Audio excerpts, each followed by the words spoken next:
Maayong hapon, Mindanao. Ako si Sara Hilomen Velasco.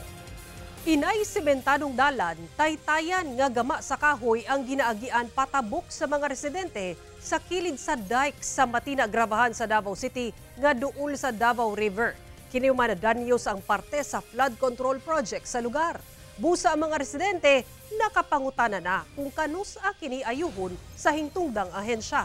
Sumala sa DPWH, nagkaproblema sa road right-of-way, busa na tanggung ang pag-repair ni ini. Ani ang balitang barangay ni Argil Relator. Kung tanawon gikan sa layo, dawdakong kanal nga lusutanan og tubig gikan sa residential area sa Matina Grabahan, Davao City, kining nabakante nga parte sa dike sa Davao River. Apan dihang giduol, misibog na di ay pasulod ang sapa, humana danyos ang parte sa dike. Ang mga residente, inay sementadong dalan ang ginaagian, kahoy nga taytayan ang ilang ginatabukan. Kining magsilingang senior citizens, makuyaw-kuyawan matud pa, matag mutabok. Kay siminto man dati, nabardown man. Delikado ba yan? Di kami maggunit sa ingon ani siro. Kay pugo ko, kung magsimba ko makuan, makaana pa mi gamay sa kuano. Ana among style. Nako, anya ko tao pananglitan dakong tubig. Pares na ako nga di ko kabalo mo lang, sa una lang na. Sumala pa nga din hitaman sa akong kitindugan ang gisemento nga dalan kilid ni ining dike. Apan tungod matud pa sa kusog nga pag-ulan inubanan sa pagbaha no ni agi dinhi sa Davao River, partikularmente ni ining nga area.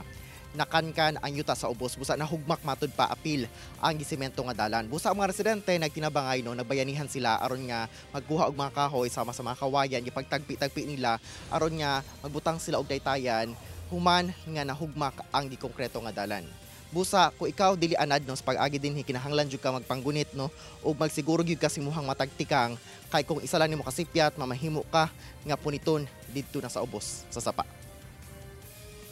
Gani, duna na matud pay duha ka residente nga nabalian og batiis ug kamot human nahulog sa pagtabok. Sa mga hulagway, makita ang pagkaliki sa semento human nakanka na ang yuta ubos ni ini. Mas nindot jud tong naadyoy kuan, katong concrete jud nga agihan. Dali man po kumulakaw para di mahugno.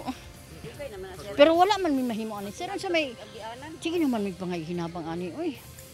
Nga iati manon ba kay parsa ni ting klase ting ulan na pod. Murag may nag-action sir. 2021 dihang gisugdan ang pagtukod sa maong flood control project ug natapos niya adtong Mayo 2023. Apan dunay parte nga wala na konkreto tungod sa problema sa road right-of-way.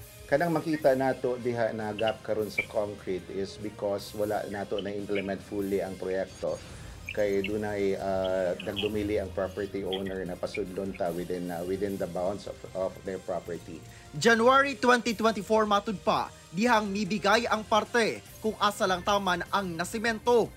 Kung dili ma-repair dayon ang maong parte sa dike, magkadako ang kankan sa yuta nga maoy mo pahuyang sa pundasyon sa mga balay nga duol sa lugar, ingon man sa mismong bahin sa dike. Gibalikan dayon sa contractor ang maong area aron ayuhon dayon siya. Pero unfortunately, dunay resistance gikan dito sa property owner kung asa nahimutang tong ato pasilidad na pasudlo ng atong contractor aron ayuhon siya. So kung halimbawa tagaan lang ni og agihanan aron makatrabaho mi, then repairs can be done right away. Sa pahayag sa property owner nga gipadala sa GMA Regional TV 1 Mindanao, mitugot ang ilang pamilya nga gamiton ang ilang private property sa monolithic construction isip agianan aron i-repair ang dike sulod sa sobra tuig. Gani, gitugtan nga makatukod og bank houses sa ilang property nga libre alang sa laborers o gisaad matud pa nga ayuhon ang nadanyos nga property. Apan gibiyaan ra matud pa ang ilang property nga naguba. Tungod sa maong kasinatian, wala na sila misugo diyang mihangyo na sab niya atong Agosto sa miaging tuig ang kontraktor nga gamiton ang ilang property aron ayuhon ang nadanyos nga dike. Duna na sila gipasangat nga kaso batok sa DPWH labot ni ini. Dugang pa nga dunay nakaalokar nga budget nga nakalatid sa kontrata tali DPWH og kontraktor alang sa pagdemolish sa laing properties nga maoy magsilbing agianan sa mga ekipo aron dili na kinahanglan muagi sa ilang property. Duna matud pa sila'y katungod kung kinsa ang ilang hatagan og access sa ilang private property.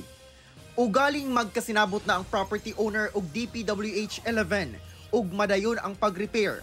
Walay gasto ang gobyerno, sanglit ana pa kini sulod sa warranty period sa kontraktor. Kauban si Melchor Awing ug Jojo Solarte sa kamera. Ako si Orgil Relator.